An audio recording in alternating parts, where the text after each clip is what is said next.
오늘은 여호수아서 강의 두 번째 시간 성숙의 증거 노마드 라이프라는 제목을 가지고 은혜를 나누기를 원합니다.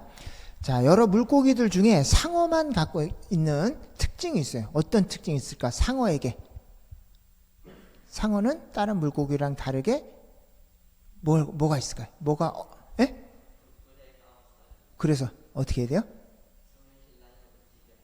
그렇죠. 오, 그걸 어떻게 알고 있었어요?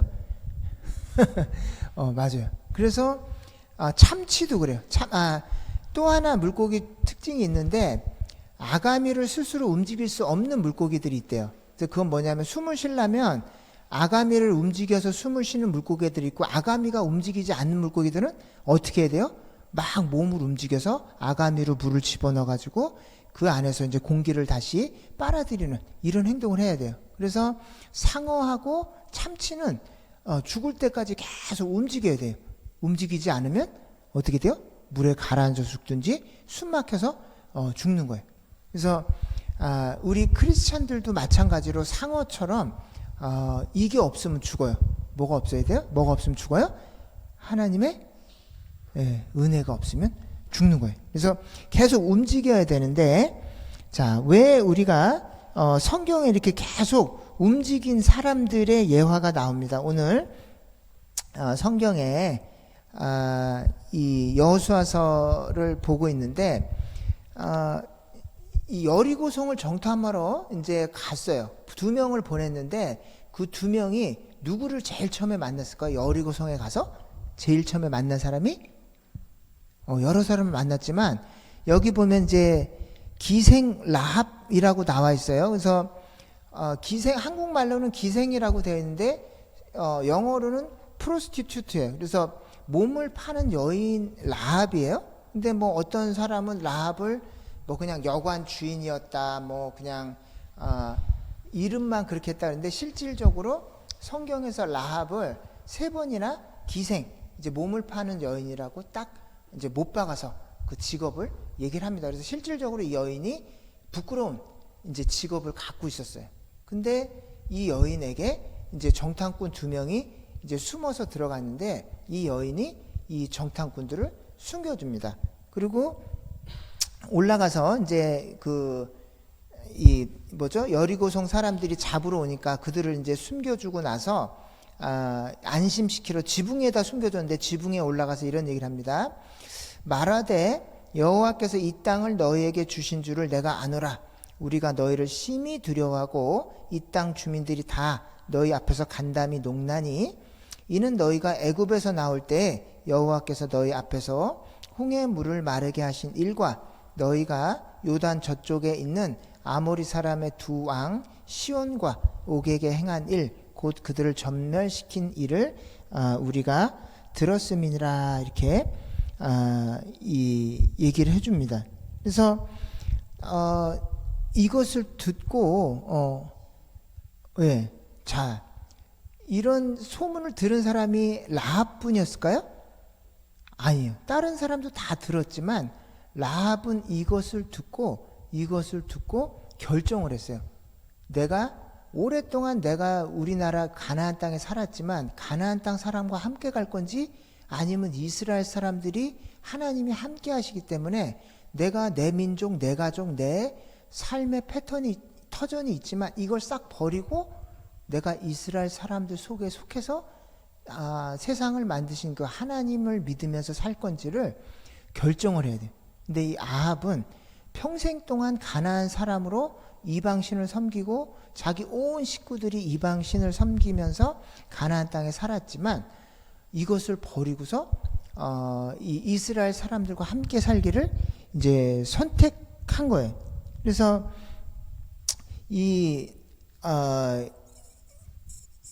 어떤 사람들은 이 라합이 몸을 파는 일을 했기 때문에 굉장히 직업이 부끄럽고 저 여인은 손가락질 받고 그리고 이제 문제 있는 삶을 산다, 이제 이런 얘기를 들었는데, 진짜 부끄러운 삶은 뭐냐면 어떤 일을 하는가가 아니라 어떤 태도로 그 일을 하는가가 그 사람이 어떤 사람인지를 결정해 주는데, 이제 라합을 제가 생각해 봤어요. 이제 몸을 파는 여인인데 어떻게 저런 안목을 가지고 있고 어떻게 저런 결단을 내렸을까?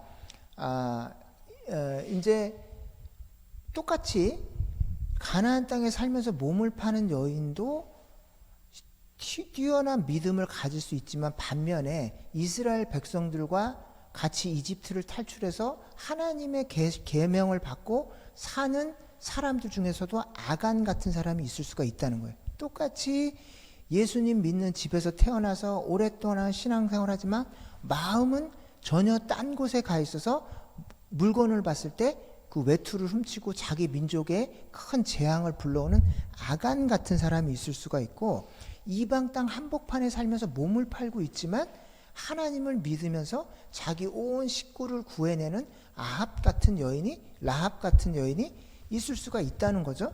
그래서 이 차이는 여러분들이 하나님을 믿지만 선택을 해야 돼요. 그 삶을 내 삶에 적용해서 정말 하나님이 계시다면 내가 이런 선택을 할 때 나를 도와주시고 내 앞길을 살려주시겠지라는 그런 선택을, 이거는 막연한 믿음이 있지만 내 삶의 선택은 항상 돈이나 안정된 선택을 계속 하는 사람들은 죽을 때까지 정말 하나님이 살아계시다라는 이런 증거, 이런 기적들을 한 번도 경험하지 못하고 인생을 마치는 사람들이 많이 있습니다. 이스라엘 백성들 무리에 섞여서 광야를 걸어오지만 믿음의 결단을 내리고 믿음의 선택을 하지 않는 사람들은 이 광야길을 걸으면서 한 번도 그런 은혜의 체험과 기적을 경험하지 못하고 40년 광야에서 뱅뱅뱅 돌다가 인생을 마치는 많은 사람이 있는가 반면에 한 번도 하나님의 민족에 속해 있지 않았던 라합 같은 경우는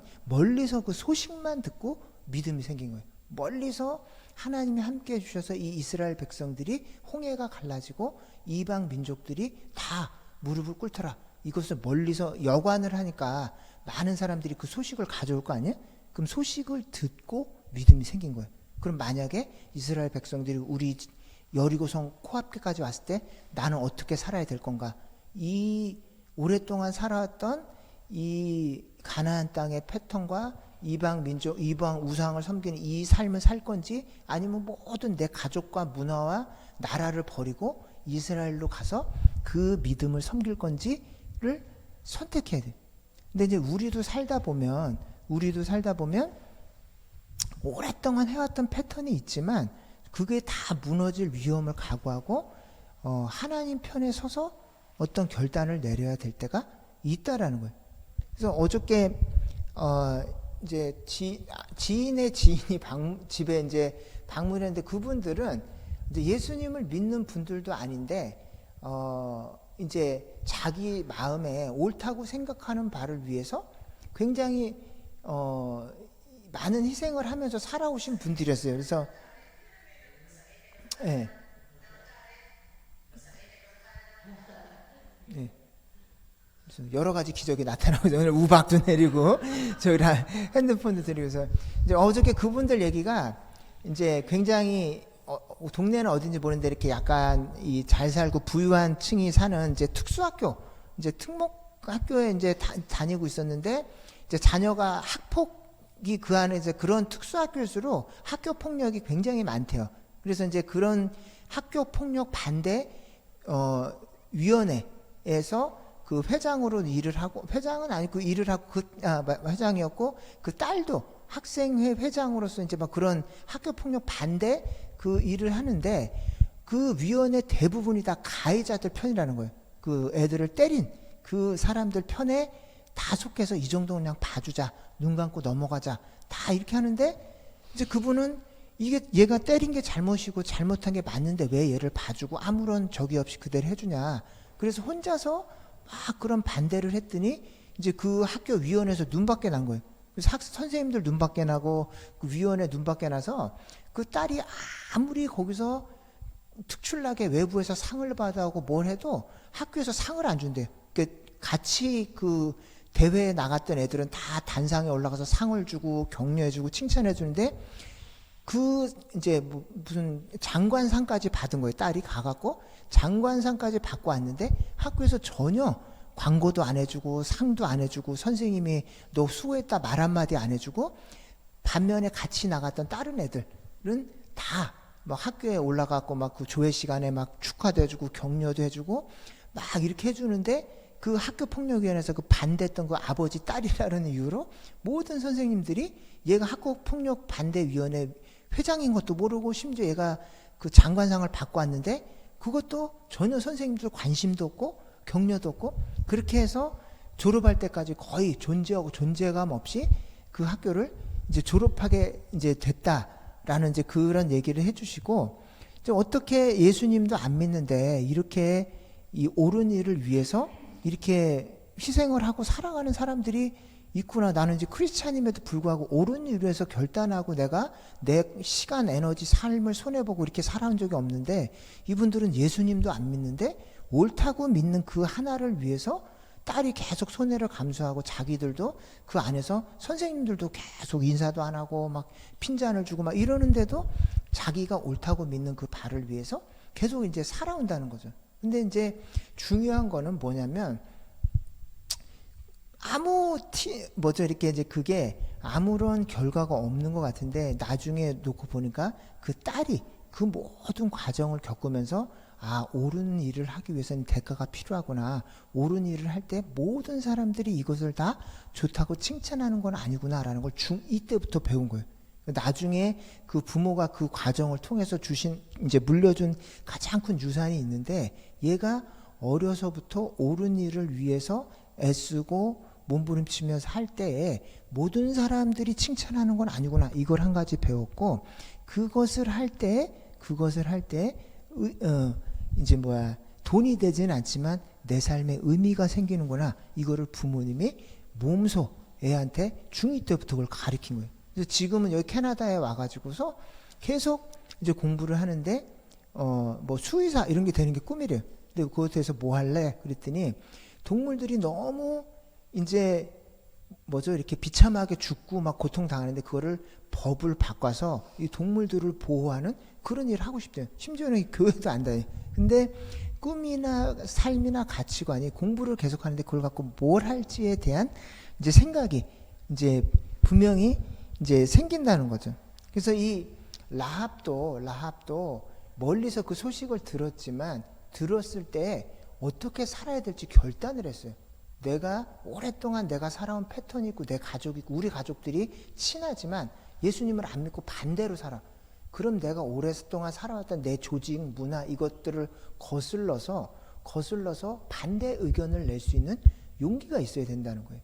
근데 이제 그 용기를 내고 손해를 본 사람만이 하나님이 살아계신 그 은혜를 경험한다는 거예요. 여러분들을 보고 그래서 막 가서 독립운동하고 이렇게 핍박을 당하라는 소리가 아니라, 알게 모르게 여러분만 아는 윤리적인 결단을 내려야 되는 순간이 찾아옵니다. 아무도 모르고 여러분 자신만 알아요. 라합도 멀리서 계속 그 여관을 운영하면서 그런 소식을 들을 때, 이 사람들이 이제 코앞에까지 다가올 때 나는 어떻게 돼야 될 건가 미리 마음속에 많이 생각을 했겠죠. 우리 가족을 버려야 되나? 민족을 버려야 되나? 근데 여러 가지 생각을 한 결과, 이게 옳다면 하나님이 살아계신 게 사실이고 그 민족을 하나님이 보호하시고 그 하나님께서 이 우상을 섬기는 우리나라에 올 때 우리나라를 벌하실 게 확실하다면 나는 어떤 선택을 해야 될 건가? 이거를 배우지 못하고 몸을 파는 그 여인이 그 세상을 들여다보고 결단을 미리 내린 거예요. 난 이 사람들이 오면 이쪽 편에 설 거야 라고, 실직으로 그 사람 정탐꾼이 왔을 때 그쪽 편에 서서 이제 그 사람들을 지켜주는 거죠. 그래서 여러분들이 이제 중요한 게, 나는 캐네디언이야, 나는 코리안, 이게 중요한 게 아니에요. 여러분들이 어느 민족, 그리고 나는 어느 교회 다녀, 이것도 여러분들의 정체성을 지켜주지는 못합니다. 여러분들이 그래서 이 상어가 계속 상어일 수 있는 건 뭐냐면, 계속 변화하고 성장하고 어디에 속해 있지 않고 자기 정체성이 계속해서, 내가 어제는 신앙생활 잘했지만 오늘은 아닐 수 있어요. 오늘은 또 여기 성실했지만 내일은 거짓말쟁이가 될 수도 있고 현실과 타협할 수도 있고 언제든지 우리 집안이 막 목회자 집안이고 뭐 3대째 믿는 집안이고 그렇지만 나는 유다처럼 변할 수도 있고 3대째 믿는 집안에서 가룟 유다 같은 사람이 나올 수도 있는 거예요. 그래서 집안을 의지하지 않고 교회를 의지하지 않고 뭐 캐네디언 뭐 이 한국인 이런 걸 의지하지 않고 계속해서 낯설게 살아가는 이 사람이야말로 가장 성숙한 사람이라고 이제 어떤 학자가 그런 얘기를 하더라고요. 그래서 저도 그 말에 굉장히 동의를 하는데 캐나다 와서도 나는 캐네디언이야 뭐 나는 한국인이야 나는 장로교인이야 이게 아니라 어디를 가더라도 여러분들이 진리를 선택하는 순간 굉장히 이방인처럼 낯선 이방인 취급을 당할 수밖에 없어요. 그 공동체에서. 다시 말씀드리면 다수의 사람들이 다 편한 길, 넓은 길, 쉬운 길을 택하면서 가기 때문에 여러분들이 진리의 편에 서서 하나님을 원하시는 그 선택을 하는 순간 어느 조직, 어느 나라, 어느 공동체에 가든지 낯선 이방인 취급을 당할 수밖에 없다는 거예요. 근데 그래서 평생을 나그네처럼 살다 가는 게 크리스찬들의 운명이라는 거예요. 라합도 자기네 나라에서는 자기 나라를 배신한 매국노가 됐어요.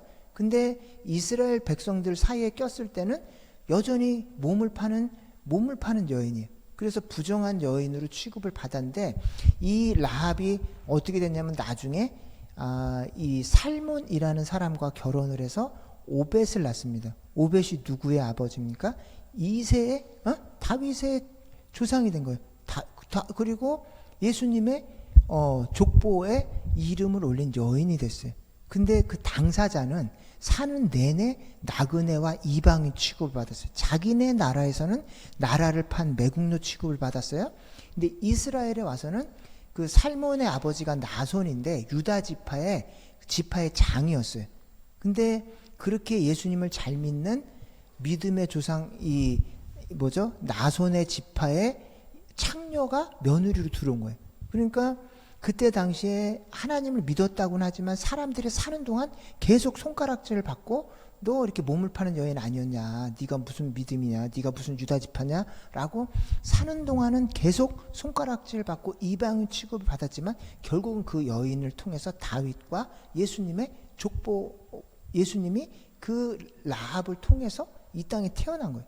그래서 예수님을 믿는 사람들은 사는 내내 이 땅에서는 나그네 취급을 받고 어디를 가든지 유목민이에요. 정착할 수가 없이 어느 한 민족, 어느 한 공동체, 어느 한 위치에 나 예수 믿는 사람이야, 나 3대째 믿는 사람이야, 나 권사야, 이 직분에 정착할 수 없이 계속해서 나그네 같은 삶을 사는 사람이 가장 안전하고 건강한 사람이에요. 그런 사람들을 통해서 하나님이 역사하시고 하나님이 중요한 일을 이루는데 어떤 사람을 통해서 이루냐면 계속해서 나그네 같은 대접을 받고 이 땅을 살지만 나는 뭐 옛날에 뭐 이거 했던 사람 이게 아니라 계속해서 하나님을 전적으로 의지하고 내가 일어난 모든 것들을 내려놓고 하나님이 원하시는 선택을 할 준비가 돼 있는 그 사람을 통해서 하나님이 역사하신다라는 것입니다. 그래서 우리가 봤을 때 하나님께서 너무 하시는 거 아니냐라는 생각이 들지만 사실은 믿음의 조상들도 그렇고 오늘날 여러분들이 하루하루 사는데 이 믿는다는 거는 계속해서 결단한다는 거거든요. 근데 이렇게 결단하면 우리 가족이 또 뭐 재정적으로 위태해지고 또 이렇게 결단하는 순간 또 내 삶의 플랜이 또 꺾여지고 나는 이렇게 공부하고 내가 또 이렇게 시간 쓰려고 다 세우는데 하나님은 아니라고 그래. 그러면 그 길을 멈춰서서 돌아설 수 있는 결단이 있어야 됩니다. 그래서 이 라합을 이 야고보서는 뭐라 그러냐면 이와 같이 기생 라합이 사자들을 접대하며 다른 길로 나가게 할 때 행함으로 의롭다 하심을 받은 것이 아니냐 이렇게 해갖고 이 라합을 칭찬하는데 라합의 뭐를 칭찬하냐면 결단하고 움직인 거예요. 우리도 예수님을 믿지만 손해볼 자리에 가서는 안 움직여요. 다 믿고 머리로는 알고 저렇게 하면 되지만 거기까지 걸어가지는 않습니다. 근데 이게 결정적인 신앙인들이 하나님을 믿고 칭찬받는 사람들하고 제자리 걸음하는 사람들의 차이점, 저를 포함해서 목회를 계속하지만 한 걸음 더 가면 손해볼 게 뻔해. 이대로 계속하면 이거 계속 미련하게 계속 가야 되나? 라고 계속 손해보는 게 뻔한데 그 길로 하나님이 계속 부르시는 거예요. 그래서 그 길로 계속 죽을 때까지 걸어가는 사람이 있는 반면에 어떤 사람은 다 알지만 손해보기 직전까지만 딱 가요. 조금 더 가면 손해보는 거예요. 거기에 딱 멈춰요.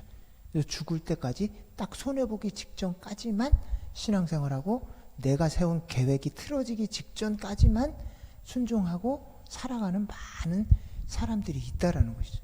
그래서 여호수아가 가나안 땅을 정복할 때 제일 처음에 지난번에 했던 므낫세 반지파 자기 것 내 거 먼저 좀 하고 출발할게요. 이 사람들이 나고 두 번째는 정반대 사람 라합을 이 반대쪽 측면에 세워놓습니다. 그 므낫세 반지파, 르우벤 지파, 갓 자손들은 그 40년간을 광야를 하면서 트레이닝 받고 하나님께 훈련 받았는데 가나안 땅 들어가기 직전에 우리 여기서 멈출게요. 여기 땅도 넓고 우리 재산을 키우기 딱 좋으니까 우린 여기까지만 딱 갈게요. 이제 여기까지만 순간 건들지 마세요. 이런 사람들과 완전히 반대쪽에 평생을 가나안 땅에서 우상을 섬기고 몸을 팔고 있던 여인이 하나님을 딱 만나니까 다 버리고 재산도 버리고 집도 버리고 모든 이 문화를 버리고 내가 당신들 도와줄 테니까 나를 잊지 마세요. 라고 이 모든 걸 버리고 힘없는 여인이요. 남자도 아니요. 많이 배우지도 못했어요. 이 여인이 결단을 하고 완전히 반대되는 결단을 내려요. 그래서 이것이 여러분들이 일생을 살아가면서 이 가나안 땅에서 하나님께 트레이닝 받고 가나안 땅이 뭐냐면 신자가 된 뒤에 여러분들이 살아가는 삶하고 똑같아요.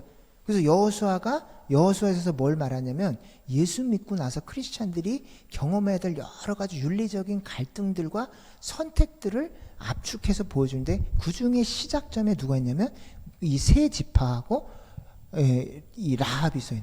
이 라합이 아무것도 없어요. 몸 파는 여인이에요. 평생을 이방인들하고 우상 섬기면서 살았는데 하나님을 딱 만나니까 결단하고 움직이고 순종을 하는. 근데 이 반대쪽에서 40년간을 훈련받고 이 이스라엘 지파에서 루벤은 장자입니다. 장자. 그리고 갓 자손 므낫세 지파는 요셉 지파에 심지어 요셉 지파의 핵심 그 하나님께 축복받은 그 요셉 집 에브라임과 요셉의 아들인 에브라임과 므낫세 이 둘이가 요셉의 아들이에요. 근데 그 지파의 자손들이 가나안 땅 들어가기 바로 직전에 우리 재산 때문에 좀 여기서 그냥 이 정도까지만 하죠. 순종하는데 40년 동안 했으면 됐지 얼마나 더 합니까? 우리 여기 딱 보니까 가축대 살기 딱 좋으니까 여기까지만 할게요 하고 브레이크를 딱 거는.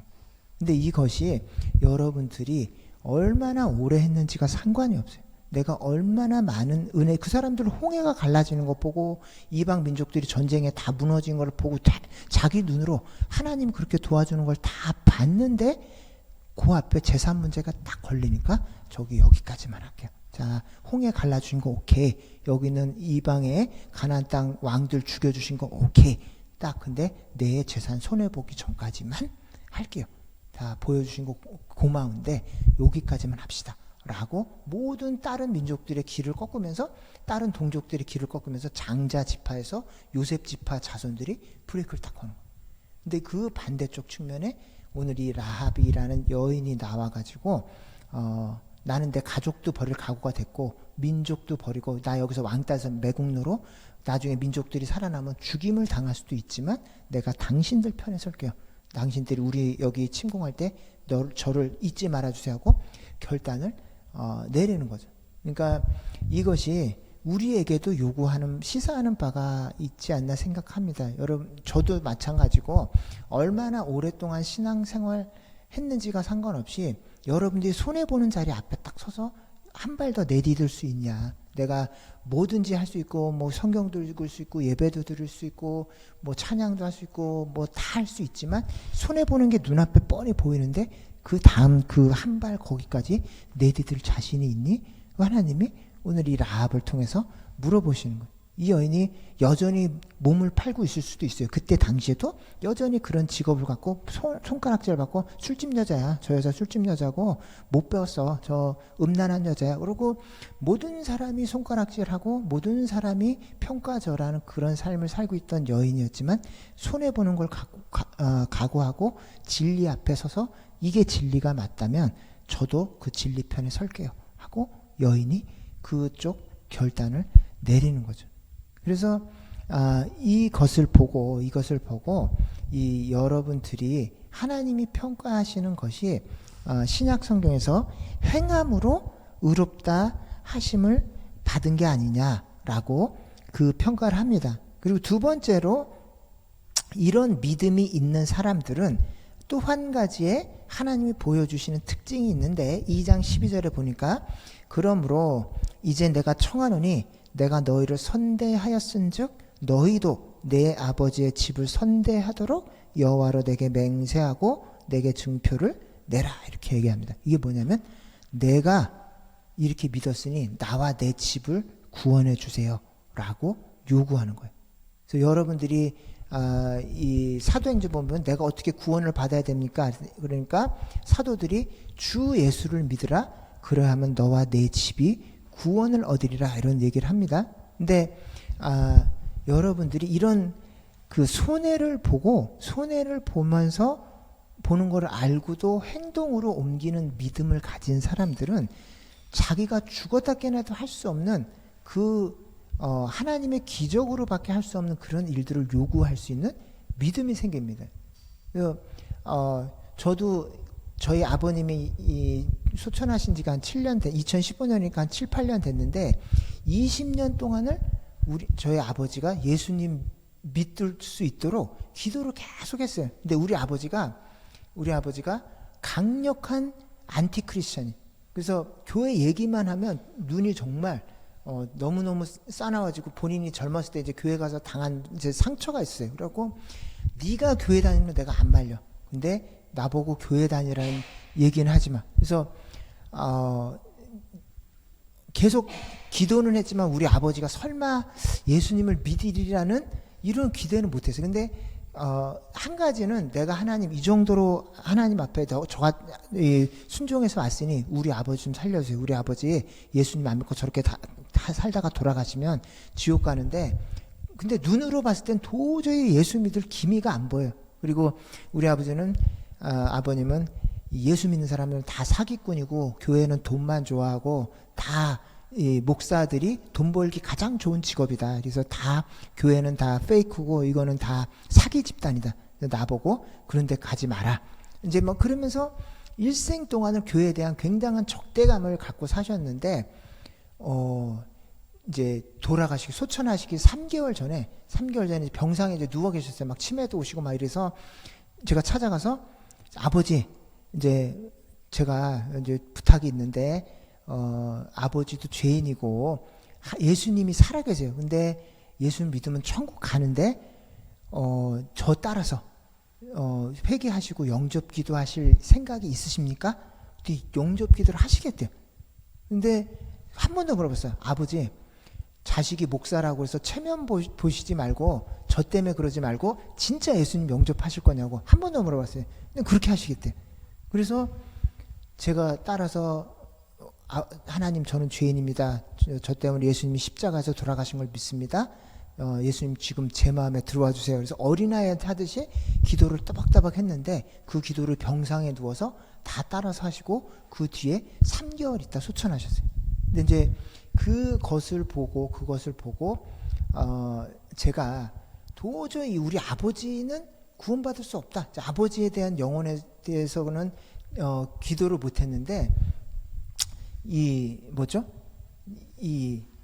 이룰 수 없는 그 기도 제목을 놓고 기도할 때 하나님께서 이제 그런 것들을 놓고 기도하시는 힘을 주시더라는 거죠. 그래서 이 라합도 마찬가지로 뭐라고 기도했냐면 내가 너희를 선대하였은즉 내 아버지 집을 선대하도록 여호와로 내게 맹세하고 내게 증표를 내라. 이렇게 해서 라합이 그 자기 집 식구들을 다 부릅니다. 부모님하고 친척들을 다 불러서 여리고성이 무너졌을 때 모든 식구들을 다 살리는데 이 마찬가지로 여러분들이 어떻게 선택하느냐가 여러분들의 자녀들을 살립니다. 자녀들과 가족들을 살리는데 여러분들이 재정적으로 뭐 미래 스펙적으로 손해볼 것 같아서 신앙생활을 말하자면 선택을 멈추는 순간 그걸 누가 보냐면 자녀들이 다 봐요.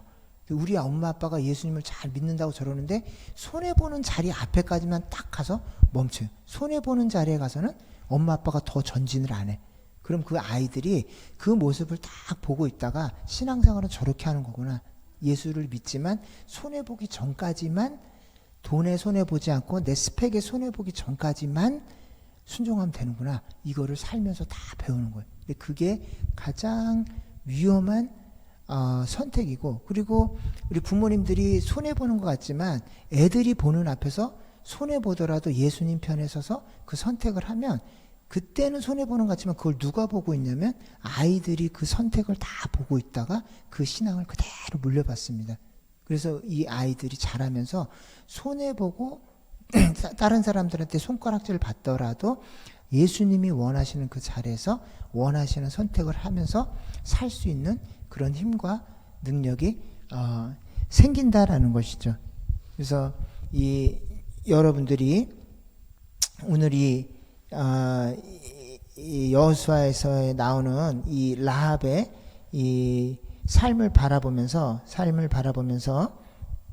이 마태복음의 1장 4절 5절에 람이 암미나답을 낳고 암미나답은 나손을 낳고 나손은 살몬을 낳고 살몬은 라합에게서 보아스를 낳고 보아스는 루색에서 오벳을 낳고 오벳은 이새를 낳고 이새에게서 다윗이 나니라. 이런 그 역사적인 신앙의 유산을 물려줄 수 있도록 여러분들이 무슨 말을 하느냐가 아니라 엄마 아빠가 손해보는 자리에서 어떤 선택을 하느냐를 보면서 아이들이 잘하는 거예요. 그래서 오늘 이 말씀을 듣고 지금은 돈을 손해보는 것 같고 어떤 걸 손해보는 것 같지만 우리 아이들에게 물려줄 가장 큰 유산은 손해보는 자리에서도 예수님 편에 서서 살아가고 그런 선택을 하면서 자라는 그 아이들을 키우면 그 아이들이 어떤 가정을 이루겠습니까? 그래서 저는 이 캐나다 땅에서 우리 아이들이 캐나다는 다 뭐 자유주의고 돈 벌어야 돼, 자리 잡아야 돼 이런 거 할 때 아이들이 손해보면서도 계속 미련스럽게 하나님이 원하시는 자리에서 원하시는 일을 계속 하는 그런 아이들을 키워내는 거야말로 저희들이 이 땅에서 해야 될 가장 중요한 사명이 아닌가 이런 생각을 합니다. 그래서 이런 믿음이 저와 여러분에게 있기를 축원하고요. 때로는 많이 흔들리고 이제 저도 이제 여러 가지로 이제 그런 자리에 갔을 때 두렵지만 함께 좀 기도하면서 우리 다음 세대 자녀들이 캐나다 땅에서 우리 아이들 때문에 캐나다가 변하고 모든 사람이 돈하고 자기 것만 추구할 때 우리 아이들이 있어서 캐나다 땅이 조금 더 살만한 곳이 되고 우리 아이들이 있어서 이웃들이 조금 더 살아갈 만한 그런 땅으로 변화시키는 저와 여러분이 되기를 예수님의 이름으로 축원드립니다. 아멘. 기도할게요.